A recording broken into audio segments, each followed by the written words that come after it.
Hello दोस्तों, आज हम लोग यांत्रिकी में कार्य को आगे बढ़ाते हुए आज क्वेश्चन नंबर देखेंगे।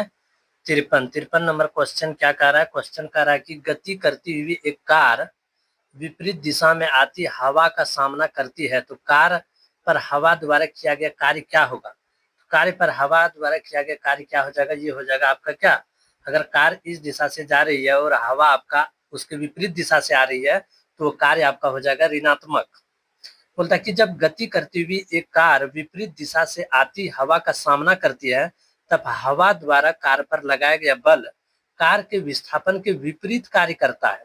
कार्य का जो विस्थापन हो रहा है, हवा द्वारा किया गया जो कार्य है उसके विपरीत हो रहा है, इसलिए कार्य क्या हो जाएगा, ऋणात्मक हो जाएगा। और लगाए गए बल की दिशा तथा वस्तु का विस्थापन के बीच का कोण कितना हो जाएगा, 180 डिग्री होता है। इसलिए कार्य बराबर क्या हो जाएगा, F into D into cos theta. Cos theta का मान कितना है, तो 180, और कॉस 180 का मान -1 होता है, इसलिए कार्य आपका क्या हो जाएगा, ऋणात्मक हो जाएगा। आगे क्वेश्चन कह रहा है, क्या कि क्वेश्चन है कि एक लड़की जिसका वजन 200 न्यूटन है, एक लड़की जिसका वजन कितना है, 200 न्यूटन, यानी भार उसका mg 200 न्यूटन है, एक 2 मीटर ऊंचे वृक्ष पर चढ़ती है। उसका विस्थापन कितना हुआ, एक तरह से 2 मीटर, और जी का मान दिया है 10 मीटर पर सेकेंड स्क्वायर। तो वृक्ष पर चढ़ने के बाद लड़की द्वारा किया गया कार्य कितना हो जाएगा। तो कार्य हो जाएगा, हम लोग क्या जानते, दिया है भार 200 न्यूटन, ऊंचाई कितना 2 मीटर, यानी वही विस्थापन हो गया। कार्य बराबर क्या हो जाएगा, भार इंटू ऊंचाई। तो भार का मान कितना था 200, इंटू ऊंचाई का मान कितना था 2, इसलिए हो जाएगा 400 जूल कार्य। आगे क्वेश्चन कह रहा है, 55 नंबर क्वेश्चन कह रहा है कि यदि कोई कार 500 न्यूटन की नियत बल के साथ 15 किलोमीटर की यात्रा तय करती है, तो किए गए कार्य की गणना करें। तो बल का मान कितना दिया है, 500 न्यूटन दिया है, इसका विस्थापन कितना हो रहा है 15 किलोमीटर, यानी 15,000 मीटर हो रहा है, इतना दूरी तय करती है। तो कार्य हो जाएगा क्या, कार्य हो जाएगा बल गुना विस्थापन, 500 गुना 15,000 मीटर बराबर 75, 15 पचे 75, और 3 और 2 5 0, इतना जूल हो जाएगा। आगे क्वेश्चन है आपका, क्या क्वेश्चन कह रहा है। क्वेश्चन है 56 नंबर की 10 न्यूटन का एक क्षैतिज बल 5 केजी की एक वस्तु को बल की दिशा में 2 मीटर की दूरी तक विस्थापित कर देता है, तो बल द्वारा किया गया कार्य क्या हो जाएगा। 10 न्यूटन का एक क्षैतिज बल है, वस्तु 5 केजी का है, जिसको कितना मीटर विस्थापित करता है, 2 मीटर विस्थापित कर देता है, तो कार्य कितना हो जाएगा। तो कार्य हो जाएगा उसमें आपका क्या, मतलब कि बल लगाकर किसी वस्तु को बल की दिशा में विस्थापित करने की क्रिया को ही क्या कहते हैं, कार्य कहते हैं। और कार्य बराबर हम लोग जानते हैं बल इंटू बल की दिशा में विस्थापन, तो कार्य बराबर एफ इंटू डी हो जाएगा। एफ का मान कितना था 10 न्यूटन, और डी का मान कितना था 2 मीटर, तो 10 इंटू 2 कितना हो जाएगा 20 जूल। आगे क्वेश्चन है कि क्वेश्चन कह रहा है आपका क्या, कि जब बल की दिशा में 10 मीटर की दूरी पर 10 न्यूटन के बल के तहत एक वस्तु स्थानांतरित होती है, तो कार्य की मात्रा क्या हो जाएगी। विस्थापन है आपका 10 मीटर, और बल कितना लग रहा है 10 न्यूटन। तो सिंपल फॉर्मूला क्या है, कार्य बराबर क्या, बल इंटू विस्थापन। बल इंटू विस्थापन क्या हो जाएगा, बल का मान कितना था 10 न्यूटन, और विस्थापन 10 मीटर, इसलिए 100 जूल हो जाएगा, इसलिए सी नंबर आंसर हो जाएगा। आगे क्वेश्चन है आपका, क्वेश्चन नंबर 58 की 50 न्यूटन का एक बल एक वस्तु को 10 मीटर तक विस्थापित कर देता है। 50 न्यूटन का एक बल है, वस्तु को कितना मीटर विस्थापित करता है, 10 मीटर विस्थापित करता है। तो कार्य पूछा है, कार्य बल है कितना 50 न्यूटन, विस्थापन है 10 मीटर, कार्य बराबर बल इंटू विस्थापन, इसलिए 50 इंटू 10 बराबर 500 जूल। आगे क्वेश्चन नंबर कह रहा है, क्वेश्चन की किसी वस्तु पर बल लगाने पर यदि वह गतिशील नहीं होता है, तो इसे क्या कहा जा सकता है। इसे कार्य हुआ कहेंगे, तो इसे कहेंगे कोई कार्य नहीं हुआ। अगर विस्थापन 0 है तो कार्य नहीं होगा, सिंपल। बोला गया कि किसी वस्तु पर बल लगाने से अगर वह गतिशील नहीं हुई तो किया गया कार्य क्या हो जाएगा, शून्य होगा। यदि विस्थापन शून्य है तो किसी वस्तु पर किया गया कार्य भी शून्य होगा। जैसे यदि कोई व्यक्ति किसी दीवार को धक्का देता है और वह दीवार स्थिर रहती है, तो उस पर किया गया कार्य क्या हो जाएगा, शून्य। आगे क्वेश्चन है आपका कि यदि वस्तु का विस्थापन शून्य हो तो बल द्वारा वस्तु पर किया गया कार्य क्या हो जाएगा, शून्य हो जाएगा। अभी देखिए क्वेश्चन नंबर बोल रहा है कि निम्न में से क्या कार्य का गुण नहीं है। कार्य का गुण पूछा नहीं है, नहीं तो इसमें हो जाएगा कि कार्य की दिशा होती है, कार्य की दिशा नहीं होती है। क्यों? क्योंकि कार्य क्या है, एक अदिश राशि है, इसलिए कार्य की दिशा नहीं होती। कार्य की क्या होती है, परिमाण होती है। कार्य किए जाने के लिए एक वस्तु पर बल लगाया जा सकता है, तो ये कार्य का गुण है। मतलब कार्य का केवल परिमाण होता है, सही बात है, दिशा नहीं होती है। कार्य के होने के लिए एक वस्तु का विस्थापन होना आवश्यक है, ये भी आपका सही है। तो आंसर हो जाएगा कार्य की दिशा होती है, ये आपका क्या है, ये गुण नहीं है। आपका क्वेश्चन है कि क्वेश्चन नंबर कह रहा है कि 4000 न्यूटन स्थिर बल से चलती है एक बस, तो बस द्वारा किया गया कार्य कितना हो जाता है, 2000 जूल होता है। तो बस द्वारा तय की गई दूरी क्या हो जाएगा, तो बल दिया है आपका, कार्य का मान दिया है, कार्य बराबर क्या जानते हैं, बल गुना विस्थापन। तो दूरी निकालना है, तो विस्थापन ही तो दूरी है, तो विस्थापन बराबर क्या हो जाएगा, विस्थापन बराबर हो जाएगा कार्य बटे बल। विस्थापन बराबर हो जाएगा आपका क्या, कार्य बटे बल हो जाएगा। और कार्य का मान कितना था, 2000, और विस्थापन, अच्छा, कार्य का मान 2000 और बल का मान कितना था, 4000 न्यूटन था। तो ये कट गया, 3030 2/4 मैंने 1/2 हुआ, मैंने 0.5 मीटर हो जाएगा आपका विस्थापन यानी दूरी। हालांकि यदि एक मॉल में कोई व्यक्ति 50 न्यूटन के बल से ट्रॉली को खींचता है, जिससे ट्रॉली 30 मीटर विस्थापित होती है, तो किए गए कार्य की गणना करें। तो बल कितना लग रहा है, 50 न्यूटन, विस्थापन कितना हुआ, 30 मीटर। तो कार्य बराबर बल इंटू विस्थापन, 50 इंटू 30, 50 गुना 30 बराबर 1500 जूल हो जाएगा आपका कार्य। बोला कि ये कुली भूमि से 20 केजी का सामान उठाता है और उसे भूमि से 2 मीटर ऊपर अपने सिर पर रखता है, उसके द्वारा समान पर किए गए कार्य की गणना करें। गतिज ऊर्जा के रूप में कार्य हो जाएगा। बोला कि कार्य बराबर mgh हो जाएगा, mgh, अच्छा, स्थितिज ऊर्जा के, हाँ, क्योंकि ऊंचाई है ना, तो ऊंचाई इसी में होता है ना, mgh। तो m कितना है, 20 है, g का मान 10 है, और हाइट कितना, 2, इसलिए 400 जूल हो जाएगा। सॉरी, बोला कि एक कुली जो है 13 केजी का सामान को जमीन से कितना, 1.5 मीटर ऊपर उठाकर अपने सिर पर रखता है, उसके द्वारा किया गया कार्य क्या हो जाएगा, तो किया गया कार्य वही हाइट फिर आ जाएगा कितना, तो mgh स्थितिज ऊर्जा के रूप में कार्य, द्रव्यमान दिया है 13 केजी, जी का मान 10 मीटर पर सेकेंड स्क्वायर, और हाइट कितना है, 1.5 मीटर। तो mgh 13 इंटू 10 इंटू 1.5 बराबर 195 जूल। बोला कि एक लड़का जो है 4 केजी के स्कूल बैग को 30 सेकंड तक पकड़ता है, अच्छा, पकड़ के रखा, तो उसके द्वारा किए गए कार्य की मात्रा जूल में होगी। तो क्या हो जाएगा, 30 सेकंड तक पकड़ के रखता है, तो कार्य हो जाएगा एक तरह से शून्य हो जाएगा, क्योंकि उसमें विस्थापन नहीं हुआ। विस्थापन शून्य है, तो कार्य बराबर क्या हो जाएगा, 0 हो जाएगा। ताकि कार्य तभी हो सकता है जब, कार्य में क्या हो, जब बल लगाएंगे तभी कार्य हो सकता है, अन्यथा कार्य नहीं होगा। कार्य तभी हो सकता है जब ऊर्जा हो। भौतिकी में कार्य होना तब माना जाता है जब किसी वस्तु पर कोई बल लगाने से वह वस्तु बल की दिशा में विस्थापित हो। कार्य भौतिकी की सबसे महत्वपूर्ण राशियों में से एक है। कार्य करने की दर को क्या कहते हैं, शक्ति कहते हैं। कार्य करने या कराने से वस्तुओं की ऊर्जा में परिवर्तन होता है। आगे क्वेश्चन बोल रहा है, क्वेश्चन आपका क्या कि निम्नलिखित में से कौन सा किए गए कार्य का उदाहरण नहीं है। कार्य का उदाहरण नहीं है, बोला कि लड़के का कमरे में दीवार को धक्का देना, यही हो जाएगा, ये कार्य का उदाहरण नहीं है, क्योंकि अगर दीवार को धक्का देगा तो दीवार का तो विस्थापन होगा नहीं, इसलिए कार्य क्या हो जाएगा, 0 हो जाएगा। बोला कि किसी वस्तु पर बल लगाकर वस्तु को बल की दिशा में विस्थापित करने को कार्य कहते हैं। लड़के का कमरे में दीवार को धक्का देना कार्य नहीं माना जाएगा, क्योंकि यह दीवार में कोई विस्थापन नहीं हुआ, अर्थात किया गया कार्य क्या हो जाएगा, शून्य हो जाएगा। आगे क्वेश्चन नंबर आपका 69 बोल रहा है, 69 क्वेश्चन नंबर की, जब प्रयुक्त बल की दिशा और वस्तु के गतिशील होने की दिशा एक दूसरे के लंबवत हो, तो लंबवत हो तो कार्य हुआ होगा, तो कार्य क्या, लंबवत मतलब 90 डिग्री, cos 90 का मान 0 होता है, इसलिए कोई कार्य नहीं हुआ होगा।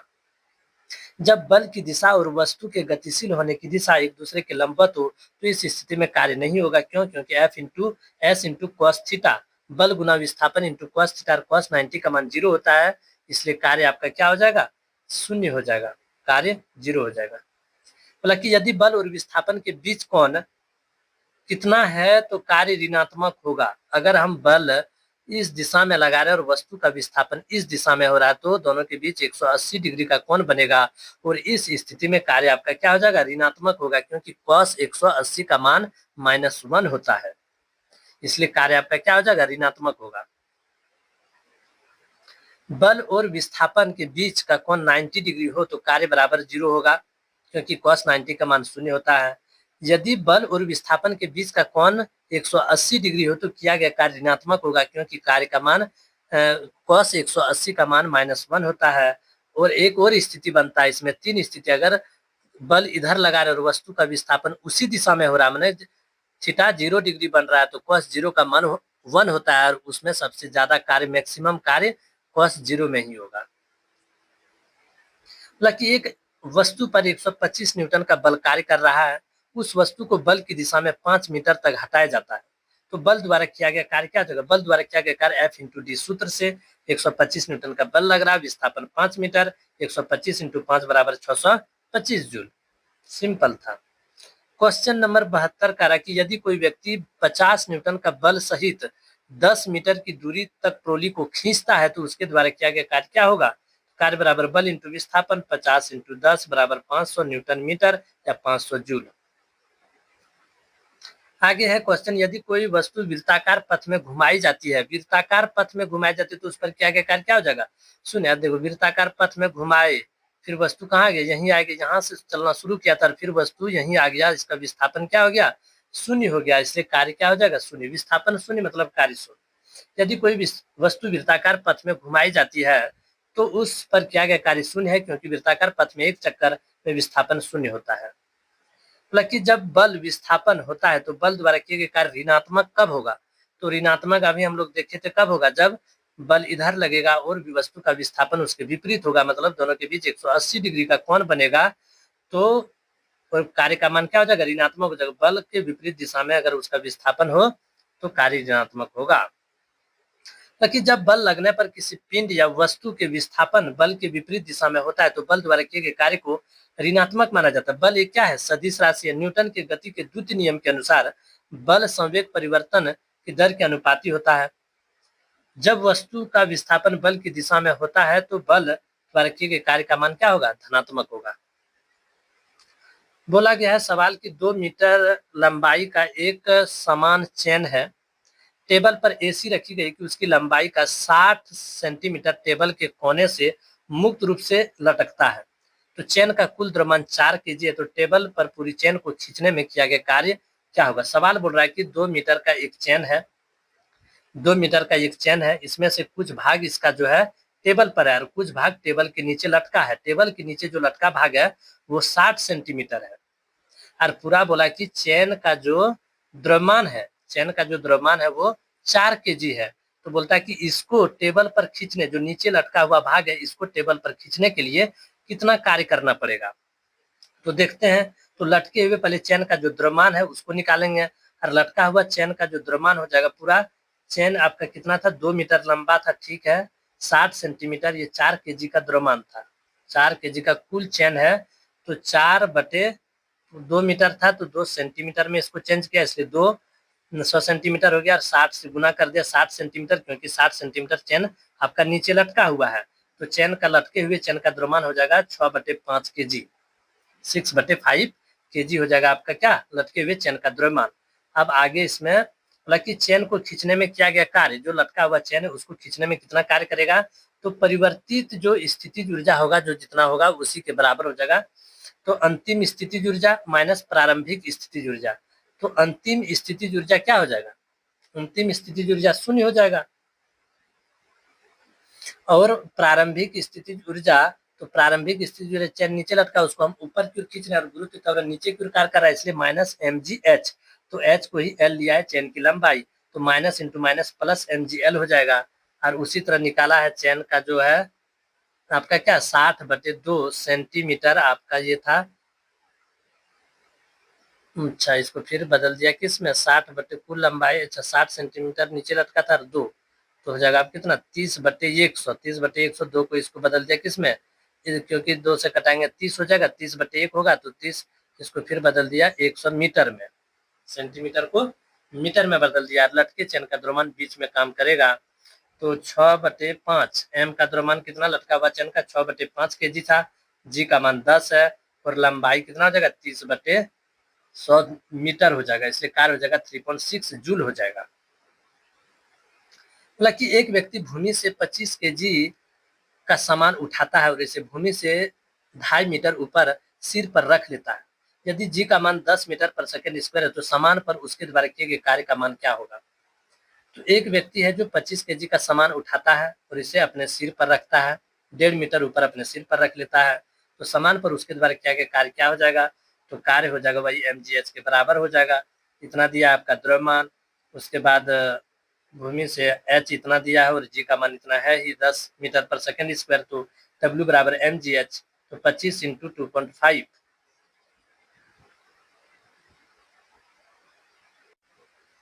तो ये होगा mgh 25 हो जाएगा आपका, द्रव्यमान 2.5 हो जाएगा आपका क्या, ऊंचाई हाइट और 10 हो जाएगा, इसलिए 625 जूल हो जाएगा।